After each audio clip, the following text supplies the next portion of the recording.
गुमसुम चिड़िया। एक गरीब किसान जंगल से गुजर रहा था। तभी उसने किसी बच्चे के रोने की आवाज़ सुनी।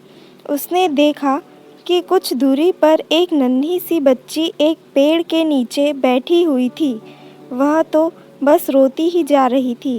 किसान ने उसके माता पिता को आसपास बहुत ढूंढा, लेकिन उसे वहाँ दूर दूर तक कोई नज़र नहीं आया। रात होने वाली थी। वह बच्ची को वहाँ नहीं छोड़ सकता था। इसलिए उसने सोचा कि जब बच्ची के माता पिता उसे ढूंढते हुए उसके पास आएंगे तो वह बच्ची उन्हें दे देगा। वह छोटी बच्ची को घर ले आया। उसने कई दिन, कई सप्ताह, कई महीनों तक इंतज़ार किया, लेकिन कोई नहीं आया। तब उसने बच्ची को अपनी बेटी की तरह बड़ा करने का निश्चय किया। बच्ची को वह प्यार से कुहू कहकर बुलाता था। कुहू जब बड़ी हुई तो किसान को पता चला कि वह बोल नहीं सकती थी। बोलने की शक्ति उसे ईश्वर ने दी ही नहीं थी। किसान को बहुत दुख हुआ, लेकिन उसे विश्वास था कि उसकी बेटी एक दिन ज़रूर बोलने लगेगी। आसपास के लोग भी कुहू को बहुत प्यार करते थे और प्यार से उसे गुमसुम चिड़िया कहकर बुलाते थे। उनके राज्य का राजकुमार एक दिन अचानक बहुत बीमार हो गया। तब एक परी ने राजा से कहा, राजकुमार यदि गुमसुम चिड़िया को एक बार छू ले तो तुरंत ठीक हो जाएंगे। इतना कहकर परी चली गई। गुमसुम चिड़िया, यह कौन सी चिड़िया होती है? राजा ने सोचा।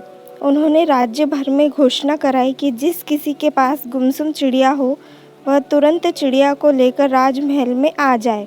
किसान ने भी यह सूचना सुनी। वह अपनी बेटी कुहू को लेकर राजा के दरबार में पहुंच गया।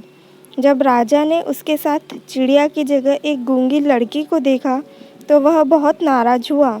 उन्होंने किसान और कुहू को जेल में डाल दिया। शाम को एक मीठा गीत पूरे राजमहल में गूंजने लगा। राजा ने गीत सुना तो वे स्वयं यह देखने गए कि कौन लड़की इतनी मीठी आवाज़ में गा रही है। उन्हें यह देखकर आश्चर्य हुआ कि यह गीत तो जेल में बैठकर कुहू गा रही थी। किसान भी आश्चर्यचकित होकर उसे देख रहा था। तब राजा को ध्यान आया कि परी ने उससे जो कुछ कहा था कुहू वही इस गीत में गा रही थी कि वे कुहू को तुरंत राजकुमार के कक्ष में ले गए। जैसे ही राजकुमार ने कुहू को छुआ, वह स्वस्थ हो गई। राजा और किसान दोनों बहुत खुश थे। राजकुमार और कुहू का विवाह हो गया। वे दोनों सुख से रहने लगे। धन्यवाद। आपको यह स्टोरी पसंद आई हो तो वीडियो को लाइक, शेयर और चैनल को सब्सक्राइब कीजिएगा। धन्यवाद।